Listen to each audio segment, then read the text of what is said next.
Okay, everybody, welcome to the show. We got a great show for you today. First, we're going to break down the 3AC situation where the founders were reportedly on the lam, MIA, for about 12 hours. They've now surfaced, and it's a really complex situation. We'll try to make sense of it. Then we cover Matt Taibbi's awesome deep dive article on Circle, and I give some thoughts on a recent Twitter thread about how to succeed as a low-level, quote-unquote, startup employee. And then we talk about a very interesting M&A story from Spotify, and I'll tell you why companies, there's really two lessons here, why companies buy, why large companies buy very small startups, what is the thesis there, and then why screens want to move and be clicked. It's going to be a great show. Stick with us. This Week in Startups is brought to you by Lemon.io. Need to speed up your product development without draining your budget? Hire vetted engineers from Europe at Lemon.io. Go to lemon.io/twist to get 15% off for the first 4 weeks. Embroker. Embroker's startup insurance program helps startups secure the most important types of insurance at a lower cost and with less hassle. Save up to 20% off of traditional insurance today at embroker.com/twist. While you're there, get an extra 10% off using offer code TWIST. And Assure. Assure is the leading provider of special purpose vehicles and fund administration. With over 5,000 completed transactions and $2.5 billion under administration, Twist listeners can get 20% off their first SPV at assure.co/twist. That's assure.co/twist. All right. What's first on the docket, Molly? I mean, look, we have to keep talking about crypto. We don't want to, but it just keeps happening. And this is was a kind of bonkers 24-hour situation. Yesterday, Bloomberg reported that the liquidators who are in charge of handling this Three Arrows Capital bankruptcy, which of course we've talked about on the show, have not been able to locate the founders. Okay. It seemed for a moment that they might be on the lam. Their whereabouts were, as of yesterday, quote, currently unknown. And then just this morning, as we were preparing to do the show, one of the founders, Zhu, popped up on Twitter. Nobody's seen his face, to be clear, but popped up on Twitter and said, because evidently there was this meeting with the liquidators where the two founders showed up on Zoom, but stayed on mute the whole time and nobody turned any cameras on. So they were like, that doesn't really seem to count as being here. And then Zhu popped up and tweeted this morning, sadly, our good faith to cooperate with the liquidators was met with baiting. Baiting. What does that term mean? Baiting, like link baiting, like trying to trap you. I think it must mean entrapment, like they were trying to entrap us in some way. And then this kind of mysterious hope that they did exercise good faith with respect to the Starkware token warrants. Okay. And then in the tweet, Zhu included some screenshots of emails to the liquidators. In the second email, he accused the liquidators of agreeing to exercise this Starkware token offer by July 5th, and then reneging on that offer without warning, which caused the losses to 3AC's creditors. It's unbelievably complicated as always, but. Okay, so I guess just my interpretation of this is they wanted to invest in this crypto company, Starkware. Starkware. Okay, like Tony Stark and then software. Got it. Terrible name. Starkware. Crypto names sometimes are just horrific. Like it was a terrible name until you made up that mnemonic device, and now it's a good name. Yeah, maybe. So it's like if Tony Stark made his Microsoft competitor be called Starkware. It's way cooler now. That's literally going to be, Starkware is going to be like a documentary inside of the Marvel MCU. It totally is. That company recently raised $100 million at Series D at an $8 billion valuation. Ooh. That must have been like peak crypto valuations. And 3AC was offering the rights to the token offering. Or maybe they basically make an Ethereum blockchain more scalable, whatever that means. I thought Ethereum was already scalable, but okay. Can always be more. So I guess they wanted to do this deal in bankruptcy. I guess when you're in bankruptcy, Molly, you no longer get to call the shots because you're bankrupt. Right. And there is a liquidator who gets to make those decisions for you. Okay. Super complicated. And we all know the background of all this. This is all part of the Terra Luna collapse, which then led to the 3AC bankruptcy, yada, yada, yada. I mean, what it really comes down to, we don't even have to go on and on about the details, because what it sounds like is it's just going to be a really messy fight to get any creditors paid, which leads me to, the kind of easy and obvious prediction, which is like, hey, a lot of creditors, you're probably not going to get paid. Yeah. And these crypto folks, I think, sometimes think they're kind of, I think they have a lack of understanding of the law in some cases, or they kind of flout it, or they kind of get creative with it. Well, I remember in the early days of crypto, people were trading crypto. And then at the end of the year, they were like, well, listen, I lost, I made this amount of money or whatever. But they didn't understand the difference, that there was short-term capital gains. And they're like, no, but I sold those shares and then I bought these 3 other cryptos. And it's like, yeah, you have to pay tax on that short-term capital gain each time you sell, whatever the profits is. And they were like, no, I don't, because I still hold it. And it's like, no. That would be if you held the original asset. So like, there was a lot of this. And, listen, I'm not dunking on anybody. Short-term versus long-term capital gains is, It's really complicated, and there is not an obvious tax regime even for, it's complicated if you don't get an accountant and assume that somehow your crypto is going to involve taxes because it's money. Yes. So it always does. Yeah. Yes. And here we are, when you go belly up, when you're in a bankruptcy, a liquidation type situation, you have to work with the liquidators to make sure you're doing the right thing for the creditors. You kind of lose a little bit of control here. Right. And it seems like they were sort of saying we still wanted to keep doing what we were doing. Yeah. And issue, and get in on the Starkware token for whatever reason, probably to raise capital. And now it's just all falling apart. It's like, I liked it when I thought they were on the lam. That was kind of exciting, but maybe they're just back and it's part of the fight. Well, if they're not turning their cameras on, they're not participating. So that seems to be at the crux of this, is that, the liquidators don't feel they're cooperating properly, which means to me, it's just all red flags that there's stuff they don't want to come out. Mm-hmm. When the liquidators went to 3AC's office in Singapore in late June to meet with the founders, the office, quote, appeared vacant except for a number of inactive computer screens. So, yeah, you want to assume good faith, but a lot of this was done with such reckless disregard for the rules that you kind of automatically, I don't know about you, but I kind of automatically default to these people were running a scam. I don't know that they were. I want to give them the benefit of the doubt, but it just reminds me of all the signaling I got with, say, Theranos. It was just kind of obvious to me from the signaling, and you kind of know just based on the behavior. And this behavior of just not cooperating is typically a sign that, there are things. If you're hiding things, there are usually things to hide. And if you're running away and not showing up, and there's unopened mail shoved under the door of your office, these are signs. Well, it's interesting too, because there's sort of there is this ongoing question of what starts out as a scam and what becomes a scam. And and that actually leads really nicely into this other story that we've kind of been waiting to get to because there's been so much news. But Matt Taibbi spent a whole bunch of time, months. He was like, yes, I have been silent. And it's because I have been deep researching the crypto crash, and specifically Circle and the stablecoin USDC, which throughout the Terra and Luna collapse had, I think, been held up in some ways as maybe a safer alternative. Clearly, it's US based, right? There's a bunch of signals that it's US based. It's run by, a notable entrepreneur, and they're going public. So all of those things would mean playing by the rules more than Tether. Right. One would think. Matt Taibbi started digging in and trying to dig into what are the details of this $50 billion stablecoin, and published an article titled "The Financial Bubble Era Comes Full Circle." It sounds like his experience trying to get answers from Circle about how USDC works, how it's backed. Do USDC holders bear bankruptcy risk or not? Will they be making money lending their reserves? That kind of thing.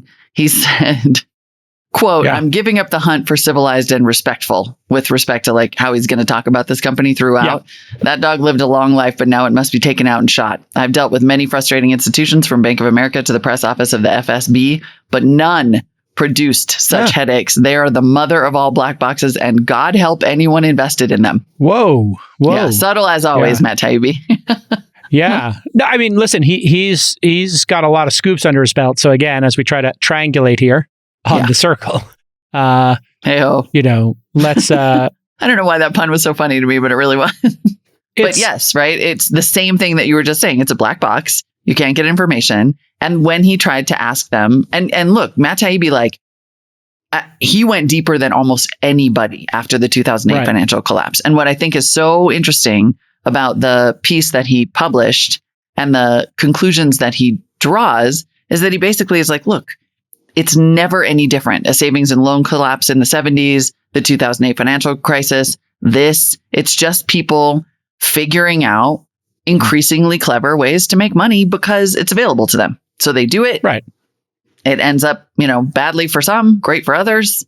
And this feels like this seems to be around this concept of the bankruptcy risk. Remember with Coinbase, we're like, hey, if they go bankrupt, do you lose your crypto? And if it's not your keys, you don't really have it, right? There's some expression they have, some rhyme they have in crypto about if it's not your keys, it's not your money kind of thing. Right. One of the noties will tell it to me.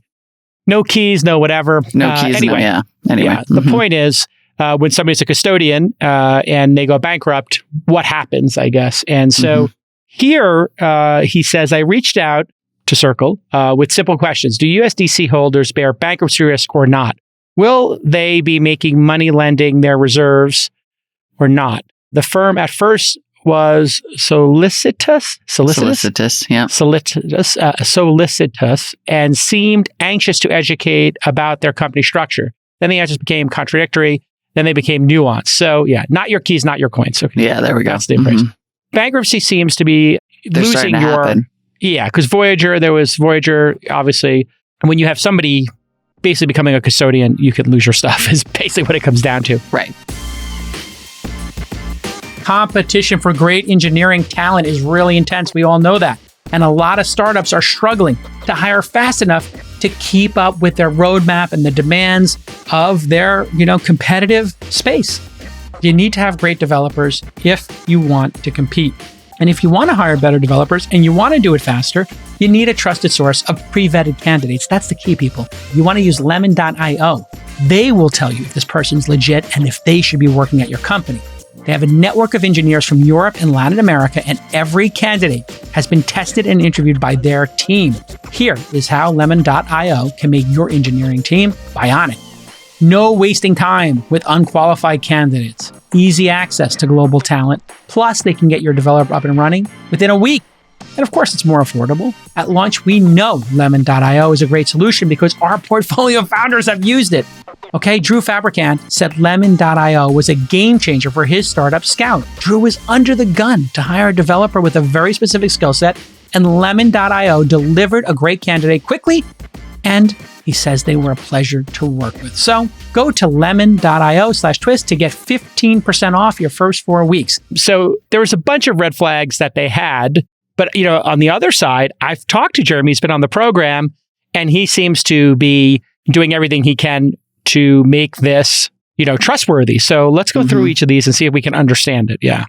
Yeah, totally. So some of the red flags that Taibbi found is that, and I think this is kind of what kicked off his reporting, is that Circle announced that its reserve fund would belong to the company, not to its holders. Okay. Circle said, quote, shares are only available for purchase by Circle Internet Financial LLC. Taibbi noted in the piece that is beyond unusual, highly unusual. And as a result, in the event of bankruptcy, customers would be seen as general unsecured creditors. So someone who lends money without getting any assets as collateral, meaning that if the borrower defaults on a loan, the creditors have nothing to fall back on. Yeah. So I am trying to figure it out if people are protected or not here. So, and what are they doing, I think, is the other part of the story. So in the story, they were talking about, well, what are they doing with the reserves? Are they all in cash? Are they all in treasuries? Are they putting them into, corporate paper and stuff like that to try and get a return on it? And so that is the question where I think there needs to be super transparency. And so, and perhaps where they started is not where they are now. Right. I think that's partly what happens, is where you start, like with these companies that, probably are starting out with good intention. they're not like, this is not Circle and USDC are not a Ponzi scheme. This is not a big scam, but there are starting to be these machinations, these manipulations that are unusual, to say the least, right? There's the registration statement about shares only being available for purchase by Circle.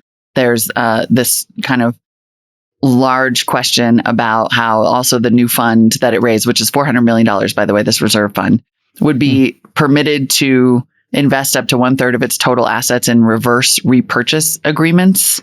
I don't even know what that is. I don't even know what that is, but it sounds kind of bad. Basically what Taibbi writes is the big tell always is when financial executives start giving what one analyst described to me as nuanced answers to yes and no questions. And so when he started to say, okay, are people protected? Then all of a sudden it's like, well, it's not a trust, but we hold the funds in the trust, and USDC is and is not simultaneously a virtual currency. This is all from his piece. And in the unlikely event of a bankruptcy, USDC holders would be shielded from Circle creditors, although nothing is bulletproof. And of course, there's risk and on and on and on. And he basically was like, none of this makes sense. This is where regulation would be really helpful, because what's happening is you have a company, a corporate structure that could get sued, could go bankrupt. Then you have the creation of this new currency, and people who are buying that currency are being told it's a stable coin. It's completely backed. It's 100% backed, and that it's secure. Okay. So those words, are those actually legal concepts or are those marketing concepts, right? Right. Okay. It's a secure wallet. It's secured. That, to me, secured could mean it's secured by the FDIC. It's secured by some insurance, or it's secured because we have two-factor authentication, or we don't allow you to create, easily hackable passwords. Which secure are we talking about here? And then when you say it's 100% backed, yes, it could be backed, but what is it backed by? If Tether was backed by Chinese commercial paper, okay, that's backed. I could be backed by Pokemon cards. I could be backed by Bored Apes. I could be backed by gold bullion. I could be backed by, real estate in Miami. There's all different things that something could be backed by. And that's where regulation transparency has to come to the space, especially since people are pitching these things as new concepts, right? And there is novelty and new things here. Like you can trade the stable coin, instantly and essentially for free. So, those are all powerful things to create digital money. But it's a good read. I have to be honest, like he seems to be going all over the place and banging on every single aspect, which I think is good. I love that Matt Taibbi exists. Right. Because he's basically like this crazy stress test on these companies. So to talk specifically about the reserves, and they also have like a high yield product where you can make, yields as high, loans against your crypto. Now we said, hey, listen, if you get a 20% yield, that doesn't exist in the world. It should be a red flag. Right. If you're getting a 5% yield, there's many places to get that in bonds or whatever. Okay, that seems reasonable. And then anything in between, you got to really do some research here. So here's what he said on the reserves. Circle discloses where some of its reserves are, but not all, and not how much of what is where. Okay, that sounds like a Dr. Seuss riddle. Now, that's not Circle saying that. That's Matt Taibbi. Circle just... he's such a beautiful writer. Matt Taibbi is great. Yeah. I could literally, if with just some punctuation, I could make this into like literally a Dr. Seuss.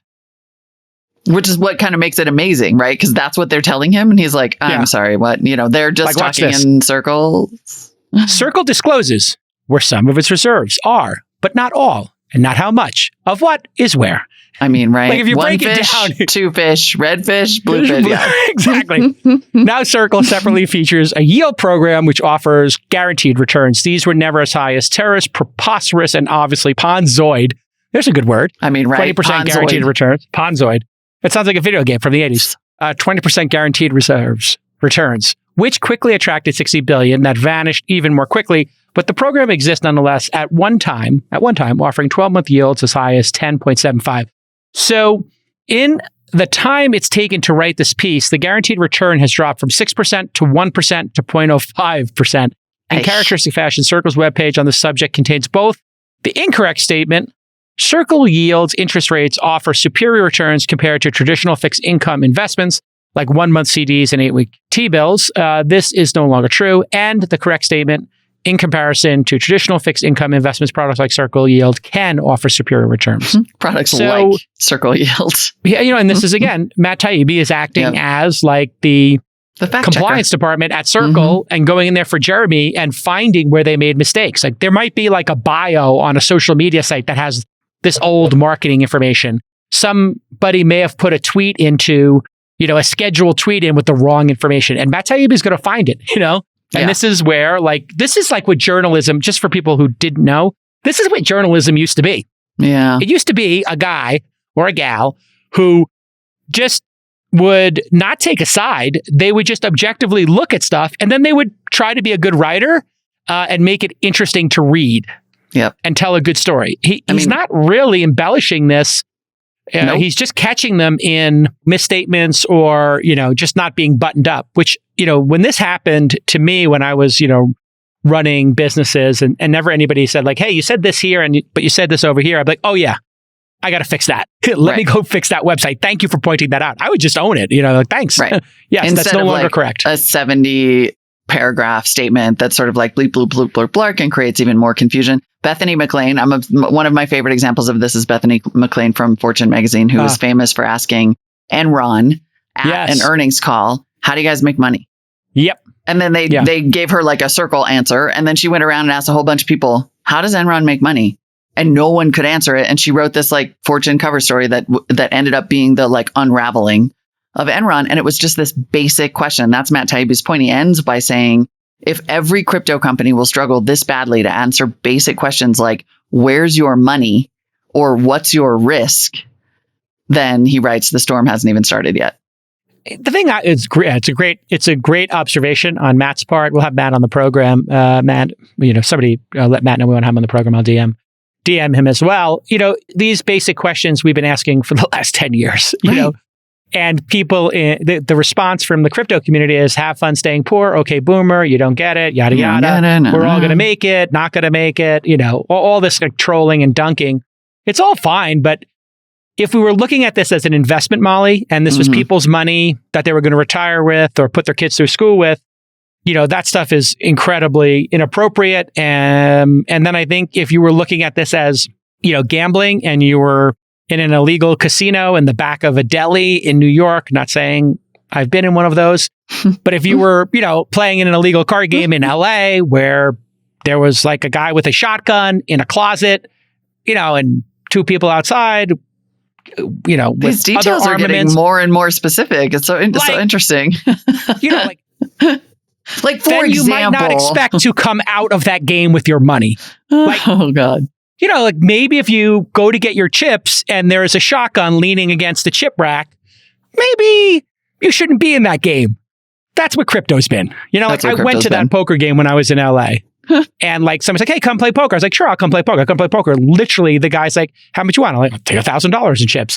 And he's like, great. And I'm like, is that shotgun loaded? He's like, oh, it's not very useful. It's not. If it's not, I was like, fair point.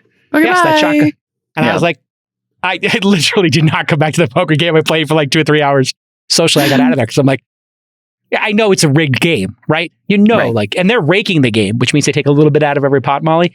But that there's 3 people in the game. They probably mark the cards. There's a whole thing where you can wear contact lenses or glasses and you can put a little bit of ink on the aces and the kings. You put, a little swipe of this liquid on the top corner for an ace, in the middle for a king. Just even that basic knowledge would give you such a huge edge. You crush everybody.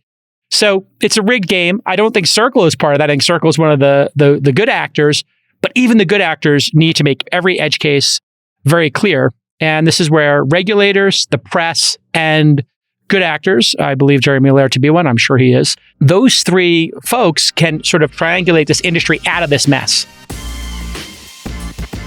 I'm going to be very quick today. You need to understand what cyber insurance is. Obviously, this covers hacks, which happen more than you think, especially in these crazy times. You want to be protected, so you want to have your cyber insurance set up. If you don't have business insurance, you failed one of the first steps of being a founder and having investors. You need to protect yourself. You need to protect the downside. And startups should look no further than Embroker. Embroker's technology saves you time and money. Prices are up to 20% lower with better coverage than incumbents. Go from sign up to quote and purchase in just 10 minutes. When you work with Embroker, instead of the big incumbents, you're not dealing with these large, slow corporations. And sign up with Embroker takes days, not weeks. The process is totally transparent. There's no opaque pricing. There's no annoying incumbents standing in your way of just GSDing. You got to get stuff done, okay? And let's face it, these slow incumbents, they're not going to get it done, okay? So to instantly buy custom-built insurance for startups, go to embroker.com/twist, EMBROKER.com/twist. And while you're there, you're going to get an extra 10% off, I kid you not, by using my code, TWIST, TWIST. So I see this as very constructive, what Matt's doing, to be honest. Yeah, I mean, he's going to have to do a lot better than this, though, like immediately. Like if he is a good actor and he's trying to make things better in the wake of this piece in which Matt, draws quite the opposite conclusion, he's going to have to get a lot more straightforward really quickly. Like, I sort of feel like, Nick made the note that every time on this show that we covered a weird new crypto project, like you would go through the docs and you'd read the terms of service and it almost never made sense. And there would always be these people who are just like, you're too dumb to understand this. And that's just not, that's never the right answer. That is never the right answer. I am fine with some concepts being above my pay grade and I need to study it for an hour or two to actually understand it and have 2 or 3 experts explain it to me. Totally. And, reading a story or being, on a podcast may not be enough for me to react in real time to understanding something. I get it, right? But that's a very small number of things in this world. Right. Reach that level. Most things are pretty straightforward. Like, I loaned you my money, you gave it back with interest over some period of time. Like when we had Luna on and he's trying to explain to me was it Axie Infinity? Mm-hmm. Both of those projects, both of them. We could pull the tapes of them. We should make somebody feel free to make a supercut and send it to us. But I'm sitting there, I'm just like, you tell I'm confounded. I'm like, wait, people are paying $40,000 for this game. And then how much do they make? And I'm like, how much? And they're like, oh, they can loan it out too. I'm like, okay, they can loan it out to somebody else play, but how much do they make playing the game? And whose money are they taking? Who's losing the money? And it didn't make sense to me. And the same thing with Luna. I couldn't understand this pool of capital moves in conjunction with this other currency, but why don't you just, and here, there's a very simple concept. There should be, whatever is circle.com, or I don't know what their domain name is. If it was circle.com, it should be circle.com/ what do they call their info coin? Or FAQ or, USDC. It should just be USDC.com/holdings, or you just go to USDC.com and it just shows you the holdings on the homepage in real time, or as of end of business yesterday. These are our holdings. I'm going to do that. I just sold $2 million worth of index funds I had, and I'm going to start actively trading. I'm going to actively trade, and I'm going to find one of these pieces of software that lets you show your portfolio. I'll just screenshot it. If I can do that and just screenshot my Robinhood account and share it, I think anybody can do it, right? I don't think this is super complicated. Just put all your holdings out there. What's the big secret of what the holdings are? Who cares what the holdings are? Unless you're trying to do something. Well, it could be that you're taking risk. If you are taking risk, then you should tell people, hey, we're taking this amount of risk. Yeah. If you want to be in Circle, and you want to use USDC, 25% of our assets are in a high risk category. It's possible that potential downside is negative 20%. And so you could lose, you could wind up with 80% of your dollar if we screw this up, but we need to make money somehow. So we're going to, so at least Yeah, and that's how we, by the way, pay for the this lending program. So you can lend your coins out and make money. So we have to have something in there that has upside. You can just say that to people, right? And I think they would accept it. I think they would, but this is sort of this is where you get back over and over to the lesson of the last financial collapse and the one before that and the one before that, which is that people seemingly cannot help themselves from taking more and more risk, right? Once they've got this money and they see that there's other ways to make money with it, they can't stop themselves from doing that. And then they're like, well, it's going to be fine, but people would probably freak out if they knew. Yeah. So I'm just not going to tell them until I've made them back all their money, which is the classic, and now you're screwed. Because now you didn't make back all the money and you didn't tell people you're doing this in the first place, and boom, you're sued. One thing I will tell you that's happening here, and this is not a hot take, but it's sort of like an insider observation. A lot of times, the comms department, the CEO even, they won't have complete information, right? They won't know everything that everybody in the company said. They won't know every web page or every marketing statement, etc. It's impossible for them to know that. They're delegating, etc. So when somebody like Matt Taibbi with his reputation comes, they start knocking. It's like, oh my Lord. And then they start asking question. Then you have to go back and figure out, like, why is he asking that question? Are we at risk? Did somebody leak a document? Did we do something wrong? Did we make a mistake? Did we make an inadvertent mistake? Is there a bad actor inside our company? Whatever it is. Yep. And so that's why you don't give straight answers, is because you're trying to figure it out. And so it can look like, even if you're a good actor, that you're being opaque. And it might be you're just trying to get your ducks in a row. And you're like, okay, let's get our ducks in a row. Make sure we have the right answers for here, because this person is so good at their job, Matt Taibbi, that they're going to ask follow-up questions. And if we screw up the follow-up, if we answer this stupid, the follow-up question is going to make us look even stupider. We need to have our story straight. We need to have our ducks in a row. And then you add on top of it, well, this could be actionable with regulators or legal. So now you got to get a lawyer on the phone. Now you got to get a compliance person on the phone. And you're like, okay, here's what we think we did wrong. Here's what he asked us. And so, that's another nuance of what can be going on here. And Matt could be experiencing, they're not answering the questions crisply. And it could just be, a little bit of incompetence. It could be mistakes. It could be circling the wagons, dotting the I's, and crossing the T's, and making sure you don't give Matt Taibbi another opening to crack open and, with another mistake you've made. So that is a dynamic I see happen. It happens that, I've had weird go-rounds with founders, for example, or with subjects of interviews where I'm like, no, it seems like it's this. And they're like, it's actually this more complicated. And they really may believe that it's more complicated, but it really, I urge the audience to read the whole piece and read all of the statements that they emailed him and ask if, because you gotta, hopefully what they're working on now is the ducks in a row version of the answers to all of those questions. Yeah. He's a suspicious guy too. To be fair. Oh, suspicious. Yeah. He's like, this feels like this thing, the 2008 financial collapse. That's his comparison here. For sure. But yeah, if Ronan Farrow or Matt Taibbi come for you, get your ducks in a row. Immediately. Get it together.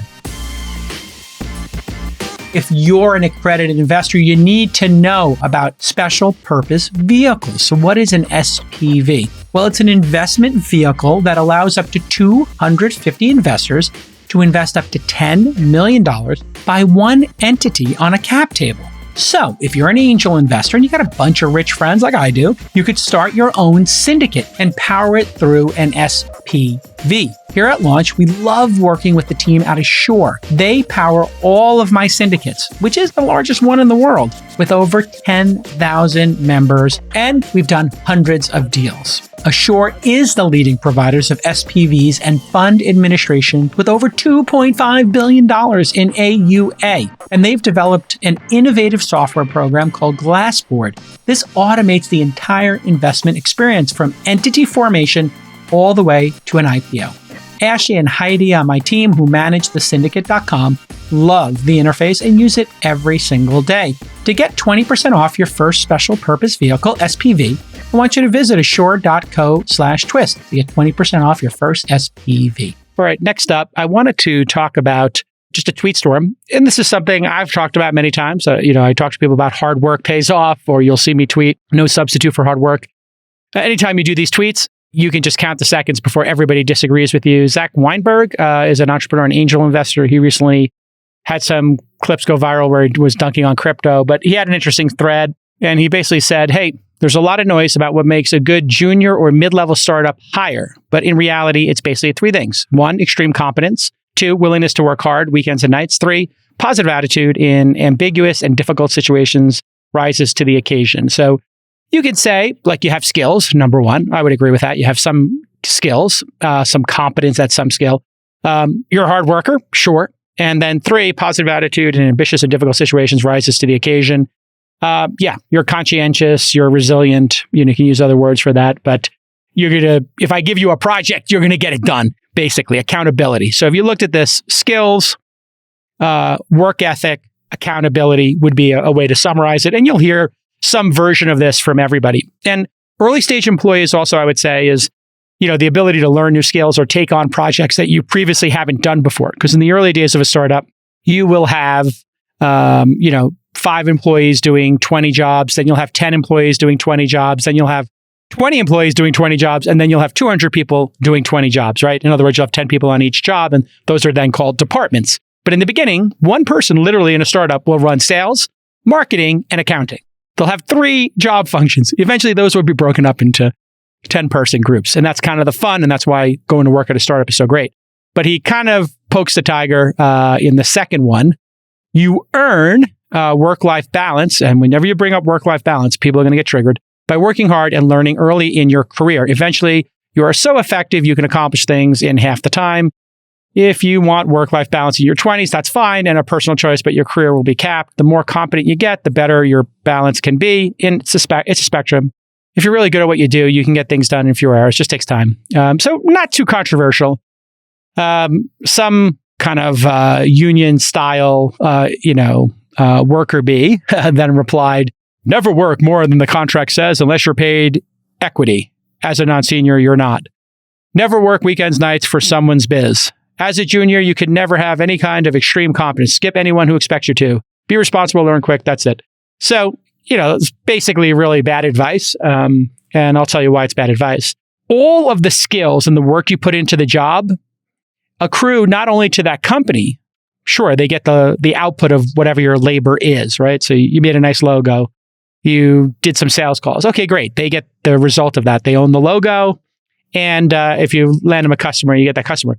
But you also have now made your 6th, 7th, 8th logo. You've signed your 10th, 11th, 12th customer. You have that relationship with that customer when you leave and go to another company. You have that portfolio of all those logos you can point to.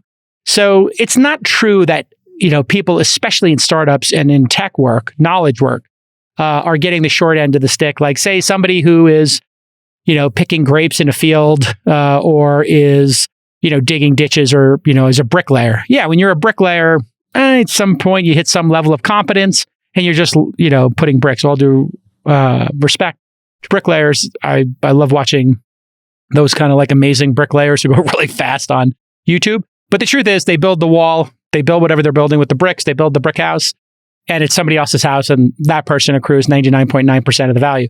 It's not like you are going to be able to then, get some value out of having built that house. Yeah, you might have made yourself a 1% better bricklayer. So the truth here is, if you go to one of these early stage companies and you get all that responsibility, you take out, I would say on average, a startup employee takes out, for every year they work, they take out 4 more years of work. That's somebody at a big company. Because remember what I said, the person at the big company, there's 20 job functions being done by 5 to 10 people. That means you're going to get exposure to all kinds of work that you normally wouldn't be given to you. Somebody might say like, "Hey, go find us an office space." It's like, "Well, I've never done that." It's like, "Yeah, go figure it out." "Okay, yeah, and get us insurance. We need insurance." And "Okay, great. I'll go to Embroker. I'll figure out insurance. I'll use the promo code TWIST." You have to go figure that stuff out. And you figure it out for the first time. Now, if you were in a big company, they'd be like, "Hey, don't touch insurance. We have a person in our operations team. Their job is insurance, and they have 2 people who work for them in insurance." That's what this is about. And so it's always very triggering to people. It's very entertaining. There are people who get triggered about these issues because of their childhood, right? Maybe their mom or dad worked too hard and didn't give them enough attention. Maybe they feel guilt. They're a parent now and they feel this tremendous, and every parent feels this, like, "Oh, am I working too hard for my kid?" And you've got it in your head. "Oh, I'm working hard to provide a better future for them so they can go to a good school. I can pay for their tuition. I can pay for their college. I can leave them something maybe when I'm gone, help them start a business." And then you're like, "Oh, but I should be spending time with them too." I have a pretty simple rubric about this as parents. Did you do better than your parents? And if everybody in society did twice as good as their previous parents, we would have this amazing escalation in how good people were as parents. In fact, some people would argue that parenting, some group of parents became so doting on their kids that they kind of coddled them a little bit. And that's what we're seeing here. This is kind of like your childhood playing out in a tweet storm where people are like, "I'm not getting paid for overtime. I'm not working weekends." It's triggering for some people, right? Maybe they didn't get to see their parents on the weekends or something, or their parents went on business trips. So I understand that this is triggering later in my life, but that doesn't mean I still won't post it once in a while. In fact, I'll post today. You can go see it at twitter.com/Jason. I'll post today. Hard work always pays off, right? Just that statement. And then you all can look at, I'll pin it. I'll literally do it live on the air right now.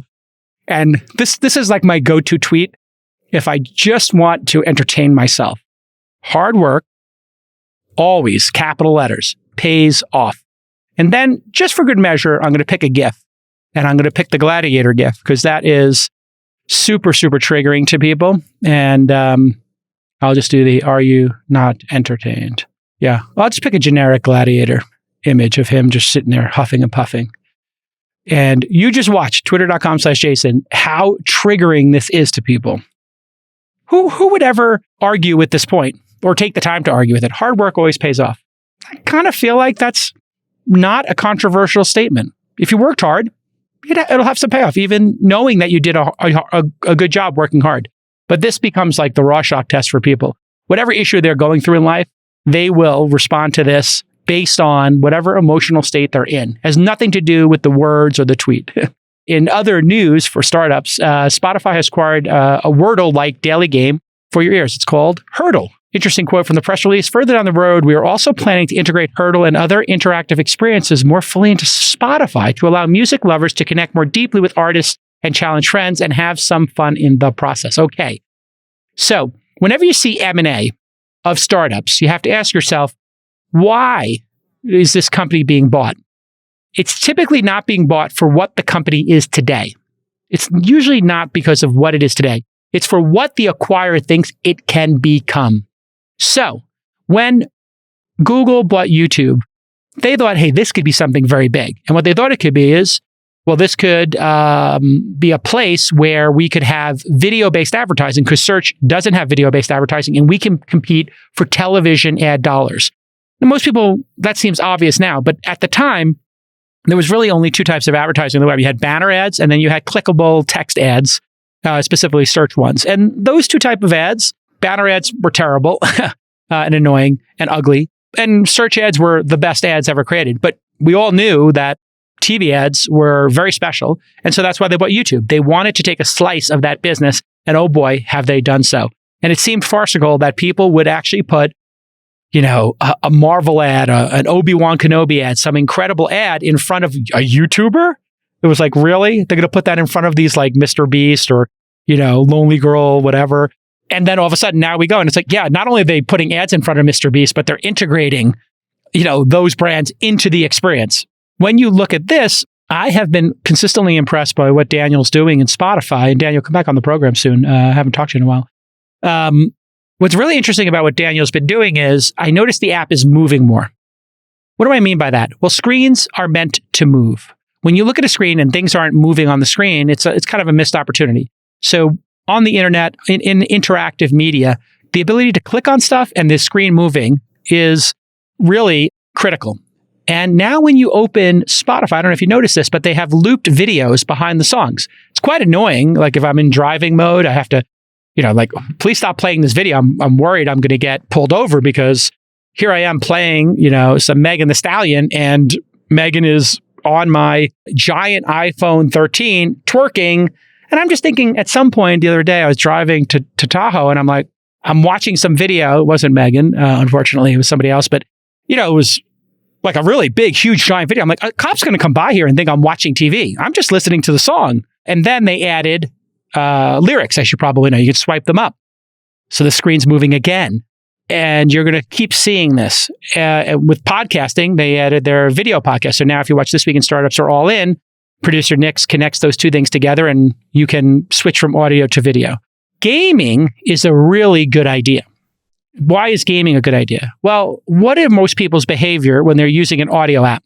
You go into Overcast, you go into Apple Podcasts, you go into Google Podcasts, you go into Spotify, you go into Audible, you play the track or audio book or podcast you want to play, and then you go to Twitter or you go to Instagram and you have it playing in the background.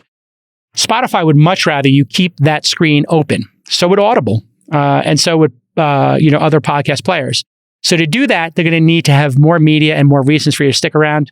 Such a great idea to have you play a game and then listen to songs or maybe even play a game with your friends. So They also acquired a company called Locker Room last year. This is a sports-focused social audio app, and they renamed it Green Room. So they have Spotify Live. I don't think that's doing particularly well. This is kind of their Clubhouse competitor or their Twitter Spaces competitor. And I hear like the Ringer team kind of pitching it, and it seems to have fallen flat. But we'll see over time. They could have more of an opportunity than Clubhouse because they have all these artists there. And those artists were really what drove Clubhouse in the early days. When somebody famous showed up on Clubhouse, everybody left Twitter to go to Clubhouse. That could happen. And when Drake or other people do something on Instagram, right? Everybody gets a notification. Everybody races to Instagram. So it doesn't seem like Spotify's done a good job with Green Room, if I'm being honest.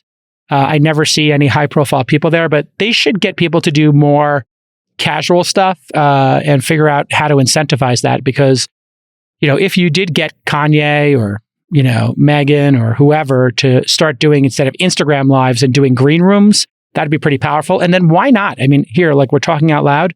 What if Spotify allowed artists to post to their artist page, photos? Just that simple thing, and you go to Megan Thee Stallion or you go to Mark Knopfler, and just like Mark Knopfler can post to Twitter or his Facebook group, and I follow him there on Instagram, why can't he post those same things to his Spotify page? I guess it would make the Spotify artist page ugly, but it would be more interesting. That's for sure. I would go back to it more often. So those are the trade-offs and balances. Back to this game. It's pretty simple. You get 1 to 2 seconds at the beginning of a song, and then you type your submission, see if you got it right. You get 6 tries. Each try gives you a few extra seconds to listen to the song. So it's another one of these like little clever, basically these all come from, I think, Wheel of Fortune or Tic-Tac-Toe, are the origin of this genre of games. And congratulations to them. If you know of any acquisitions that are coming and you want to tip us off, producers at thisweekinstartups.com, where you see an interesting acquisition and you want to tell me why you think this happened. What is the reason why the acquirer bought the company? Just email me, jason@calacanis.com. That'll be my email for the rest of my life. I love getting emails from the fans. All right. And just a preview of the week ahead. Tomorrow, Wednesday, we're going to get the inflation print, as they say. Print is just a fancy word for they're going to release this number. And so we'll see if it's month over month, like 0.3% increase, and then 8.x% year over year. Just one note on that. Humans are very resilient creatures. We have proven that over our evolution, and you see it all the time. I was just thinking today, like people get used to higher prices and then they adapt. So what is the adaptation for $6, $7 gasoline? I was driving here in Lake Tahoe, which obviously is going to have high gas because it's off the grid. It's not on like a main highway and it's in California. But I was just thinking, $6 and change gas. People are going to get used to this very easily. And the reason they're going to get used to it very easily is they have other options. You could carpool. You could take a bike. You could take a shorter trip. You could trade in your car and get a higher gas mileage car. You could drive slower. If you drive 85 miles an hour, you're going to burn a lot more gas than if you drive 65 miles an hour. I'm not saying that those are ideal solutions, and certainly we're all entitled and we want cheap gas. And we've had $2, $3 gas for such a long time that we haven't even looked at the miles per gallon of cars. So as dire as the inflation seems, keep in mind that we do adapt really well.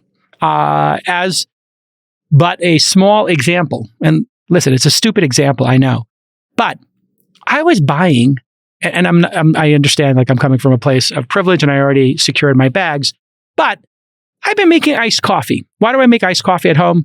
It was really twofold. Number one, I really like this, chicory coffee from New Orleans, and I just like the idea of making it myself, and not the real primary reason is I don't want to order more bottles of it. But I was ordering cold brew in glass bottles, and I realized how much I was spending on it. I was buying $5 bottles, $10 bottles of it. And then I started making it myself, and I'm like, okay, well, this is 80% cheaper, right? Really simple stuff. So if you're nervous about inflation, realize that people react to it. And when they react to it, they take steps that lower their spending, which then leads to the people selling goods saying, oh, okay, I got to lower the price of this if I want to get more people to buy it. And then the whole supply chain gets into a competitive marketplace and tries to lower prices to get customers back. We'll start seeing that, right? What would happen, if everybody wasn't traveling this summer? Everybody's going to Europe this summer. That's why, all this YOLO and I haven't been out of the house. Last year's COVID vaccine summer was going to be the big traveling summer. That was a bit of a head fake. And now this summer, everybody went. But if people were really feeling the pinch, they might say, you know what, I'll do a staycation, or I'll, do a vacation within X, drive of my home and enjoy it just as much. And so that will send all of this inflation in the other direction, I believe. Now, I know it's more complicated than that, but when you see that number tomorrow, the ramifications of it will be, if it's high, and it's higher than what they expect, so if it goes up more than, I think, 0.3% is the consensus, 0.3, 0.2, 0.4. Those are the three numbers I heard people say. Now, that's month over month, not year over year. If it stops going up month over month, then people are saying, oh, the acceleration has stopped, right? Okay, we were speeding up. We got up to 80 miles an hour really fast. And now, oh, okay, I went from 80 to 82. Okay, it's not going 0 to 60 in 3 seconds, like we experienced. And year over year, we're now at a higher base. So next year, it's going to be really hard to grow at 8% year over year again. If it's lower than people think, well, then maybe the Fed will, instead of doing the 75 basis point interest rate increase, be able to do 50.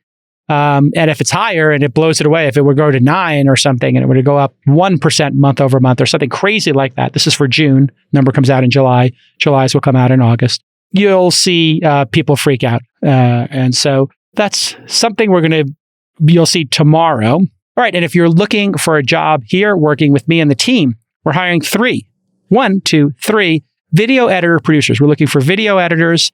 You got to be great at cutting video and making short videos, all that stuff. But then also, have your brain turned on and want to help produce the show, come up with great ideas for stories, for segments, et cetera. Because we're launching 2 more podcasts this year. So we have All In, we have This Week in Startups, and there'll be 2 more podcasts coming. One of them will be a roundtable, not dissimilar to the format that I do here when we did the tech news roundtables, and I kind of evolved the tech roundtable, the news roundtables on This Week in Startups into All In. And now I've got an evolution to that. And the evolution will be, everybody who's in our orbit, but who's not on All In, because All In has no guests. Really, maybe we'd have one every 10, 20 episodes. So this will be a rotating cast of characters, maybe 7 really good folks. And you can guess some of them because you've probably seen them on the show or All In, or they're popular on Twitter. That'll be launching in September. And then I'll announce the second one. We're going to make a show out of Foundry University. So we need at least 3 more video editors. And then we want to have capacity because I'm working on 2 reality style shows for real TV. And so if you would like to come work with us, you can just email me, jason@calacanis.com, or you can send your resume to producers@thisweekinstartups.com, your portfolio, whatever. Later this week, we're going to go over a study that was shared over the weekend, Predictably Bad Investments, Evidence from Venture Capitalists. This is done by a behavioral science PhD student from the University of Chicago named Diag. I hope I'm pronouncing your name right, D-I-A-G, Davenport. We're going to invite him on the pod, but we'll talk about his study either way. I've been reading it, and it just talks about the cost of bad investments. And I think they use the PitchBook data to find out that 10% of investments were predictably bad. No newsflash there. But I have a lot of feelings on it. A lot of people had feelings on it as well. On Twitter, saying, hey, maybe the system is rigged and venture is biased and everybody in venture capital is an idiot. And then other people are like, this is part of the system. So we're going to unpack that study later this week. All right, everybody. I hope you enjoyed the show. Make sure you follow us, twitter.com/Mollywood, twitter.com/Jason, and twitter.com/TWI Startups. You can also follow us in our Twitter group, and you can actually talk with all the other fans. thisweekinstartups.com/TC for the Twitter community, and our Discord is thisweekinstartups.com/Discord. Those will just forward you on. And just a quick shout out to our 3rd cohort of Founder University. This is our 12-week program. This is the program that I'm going to turn into a weekly or 2-time-a-week podcast later this year. And in this 12-week interactive course, you get to build an MVP, you identify customers and figure out your business model. Maybe you onboard a couple of users, you test, you iterate, you explore the next steps of company formation to fundraising. And I always say we're going to invest in one company, $25,000 at the end of the program. It turns out I invested in like 5 or 6 in the first one. So the 4th cohort will be starting in November. And I just wanted to preview it for you. If you have an idea for a company, you can start tinkering now. And if you go to this program, we charge you $700 to reserve your spot. And if you come to all 12 weeks, we give you the $700 back. And the reason we do that is so we don't burn the spots, and so people have a reason to keep going. Basically, every week you get $50-$60 back. So it's a very unique penalty system. If you participate, you get all your money back and it's free. If you don't participate, you have to pay. This is how gym should work. You sign up for your gym membership. They charge you $200 a month. If you go 3 times a month, you get half your money back. That'd be pretty cool, right? It would certainly incentivize you. You'd be getting paid $35 every time you went to the gym. All right, everybody. So sign up at founder.university, not .com, because we got the .university domain name, founder.university. I also teach another course, angel.university, where I teach people to angel invest, and you go to angel.university to see that. If you want to invest alongside us, go to thesyndicate.com. And if you're a accredited investor, you can sign up, and we'll let you know about our future funds, and you'll see my deal memos, and you can start investing in startups with us. Read my book, Angel, and I'll see you all next time. Bye-bye.